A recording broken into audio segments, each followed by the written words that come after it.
Hi friends, எல்லோரும் எப்படி இருக்கீங்க? நல்லா இருப்பீங்கன்னு நம்புகிறேன். இன்றைக்கி என்ன பதிவு பார்க்க போகிறோன்னா, தேவைக்காக பழகுபவர்களை பற்றி தாங்க பார்க்க போகிறோம்.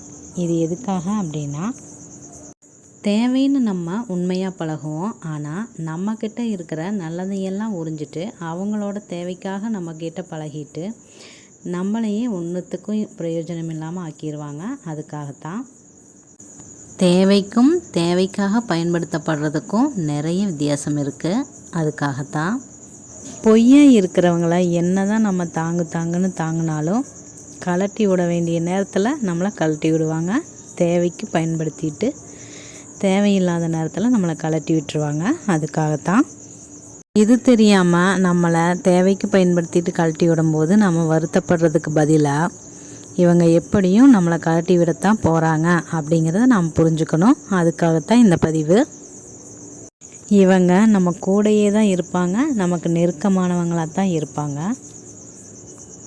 பொய் நல்லா பேசுவாங்க. உங்கள் வீட்டு பொய் எங்கள் வீட்டு பொய் இல்லை, அவ்வளோ பொய் பேசுவாங்க. அந்த பொய்யை நாம் கண்டுபிடிச்சிட்டோம் அப்படின்னு தெரிஞ்சால் அதுக்கு ஒரு வருத்தம் கூட பரமாட்டாங்க. ஆமாம் அப்படி தாங்கிற மாதிரி இருப்பாங்க. நம்மளாம் ஒரு பொய் சொல்லி யார்ட்டையாவது மாட்டிட்டோம் அப்படின்னா நம்மளுக்கு நம்ம ஒரு குற்ற உணர்ச்சியில் நம்ம மூழ்கிடுவோம். ஆனால் இந்த மாதிரி ஆளுங்கிட்ட அந்த பொய் இருக்கிற தடம் கூட தெரியாது. நானாக பொய் சொன்னேன் அப்படிங்கிற மாதிரி நடந்துக்குவாங்க. வெளியில் அது அவங்களோட முகம் நம்மளுக்கு மட்டும்தான் தெரிகிற மாதிரி, அதாவது நம்ம கிட்ட காட்டுற ஃபேஸ் அப்படியே டோட்டலாக வெளியில் வேறு மாதிரி இருக்கும். மற்றவங்கிட்ட சொல்லும்போது அவங்க நல்லவங்க அப்படின்னு தான் சொல்லுவாங்க. நம்ம சொல்கிறத யாரும் நம்பவும் மாட்டாங்க. அந்த அளவுக்கு ஒரு ட்ராமா க்ரியேட் பண்ணி வச்சுருப்பாங்க. அடுத்த விஷயம் என்னென்னா, நமக்கு தெரியாமையே நம்மளை யூஸ் பண்ணிகிட்ருப்பாங்க. அதாவது அவங்களுக்கு தேவை என்னவோ அதை நம்மக்கிட்ட இருந்து எப்படி போட்டு வாங்கணுமோ அந்த மாதிரி உண்மையாக நடந்துக்கிற மாதிரி நடந்துக்கிட்டு நம்மக்கிட்ட வேணுங்கிறத எடுத்துக்குவாங்க. அதாவது நம்மக்கிட்ட எதுவும் அவங்களுக்கு தேவைப்படுது அதை டைரெக்டாக சொல்ல மாட்டாங்க, மறைமுகமாக தான் எடுத்துக்குவாங்க. அது நம்மளுக்கு புரிய வரும்போது இதை நேராகவே சொல்லியிருக்கலாமே அப்படிங்கிற மாதிரி ஒரு சங்கடம் நம்மளுக்கு வரும். நேராகவே சொல்லியிருந்தா நானே கொடுத்துருப்பனே அப்படிங்கிற ஒரு சூழ்நிலைக்கு நம்ம தள்ளப்படுவோம். புரிகிற மாதிரி சொல்லணும் அப்படின்னா பணம் அவங்களுக்கு தேவைப்படுது, அதை டைரெக்டாக நம்மக்கிட்ட கேட்டு வாங்காமல் வேறு ஏதாவது பலவித காரணங்களை சொல்லி நம்மளே கொடுத்துட்றோம். அதாவது அவங்க கேட்கல, நம்மளாவே கொடுத்துட்றோம். அவங்களுக்கு வழியை போய் நம்மளாவே கொடுக்குற மாதிரி பண்ணிடுறாங்க. அதுக்கப்புறம் நம்ம ஏன் கொடுத்தோம் அப்படிங்கிற அளவுக்கு நடந்துக்குவாங்க. நீ தானே கொடுத்த, நானாக கேட்டேன் அப்படிங்கிற மாதிரி அந்த நம்ம கொடுத்ததே அவங்கள கொடுத்த மாதிரியே அதை காட்டிக்க மாட்டாங்க. அதாவது அவங்களுக்கு நம்ம உதவி தேவைப்படல, நம்ம தான் வழியை போய் உதவி செஞ்சுருக்குறோம் அப்படிங்கிற மாதிரி நடந்துக்குவாங்க. இதெல்லாம் எப்படி இருக்குது யோசிச்சு பாருங்களேன். கொடுத்தும் நல்ல பேர் வாங்க முடியாது சில பேர்கிட்ட அப்படின்னு சொல்லுவாங்க. அந்த மாதிரி ஆளுங்க தான் இவங்கெல்லாம். இவங்கக்கிட்ட கொஞ்சம் ஜாக்கிரதையாக தான் இருக்கணும், கொஞ்சம் விலகியே இருக்கணும். இவங்க எப்படிங்கிறத புரிஞ்சுக்கிட்டு இந்த காலத்தில் தேவைக்கு மட்டுமே பழகிறவங்க தான் நிறைய பேர் இருக்காங்க அப்படின்னு நான் நினைக்கிறேன். நீங்கள் என்ன நினைக்கிறீங்க அப்படிங்கிறத கமெண்டில் சொல்லுங்கள். இந்த மாதிரி இருக்கிறப்போ நம்ம மட்டும் உண்மையாக இருக்கணும்.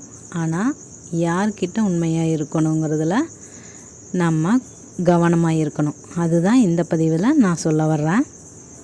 ஏன்னா நானும் பல நேரங்கள் இல்லை, இது வரைக்குமே தேவைக்காக மட்டும்தான் என்னை எல்லோரும் யூஸ் பண்ணியிருக்கிறாங்களே தவிர எனக்கு தேவைங்கிற போது யாருமே எனக்கு உதவிக்கு வரல. அதனால தான் இந்த பதிவு.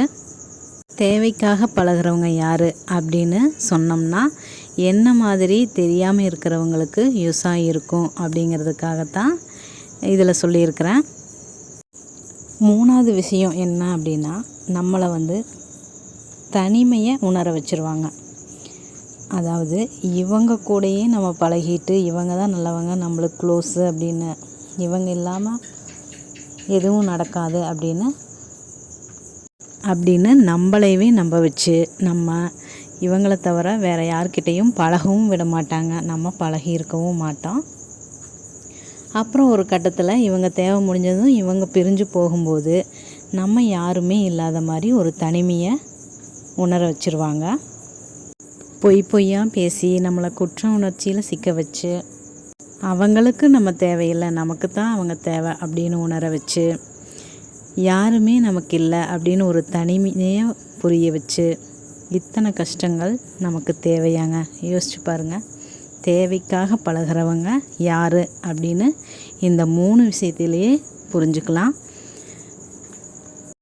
பொய் அதிகமாக பேசுகிறது, உங்ககிட்ட ஒரு ஃபேஸ் வெளியில் ஒரு ஃபேஸ் காட்டுறது, அதாவது உங்ககிட்ட உண்மை இல்லாமல் இருக்கிறது, மற்றவங்களோட பழக விடாமல் தனிமையை உணர வைக்கிறது. இந்த மாதிரி 3 விஷயங்களும் இருக்கிற ஒரு ரிலேஷன்ஷிப்பில் நீங்கள் இருந்தீங்க அப்படின்னா தயவு செஞ்சு ஒரு அடி அவங்கக்கிட்ட இருந்து விலகியே இருங்க.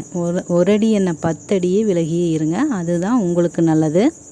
இப்படி சொல்கிறேன் அப்படின்னா உங்ககிட்ட இருக்கிற நல்ல விஷயங்களை எல்லாத்தையும் உறிஞ்சிட்டு கடைசியில் உங்களை ஒன்றும் இல்லாமல் எதுக்குமே பிரயோஜனம் இல்லாத ஒரு ஆளாக மாற்றிடுவாங்க. இது நமக்கு தேவையா? தேவைக்காக பழகிறவங்க கிட்ட இருந்து நாம் விலகி இருக்கிறதே நல்லது. இப்படிப்பட்டவங்க, தேவைக்காக பழகிறவங்க நம்மளுக்கு தேவையே இல்லை அப்படிங்கிற ஒரு முடிவுக்கு வந்துடுங்க. ஃப்ரெண்ட்ஸ், இந்த வீடியோ ரொம்ப லென்த்தாக போயிடுச்சுன்னு நினைக்கிறேன்.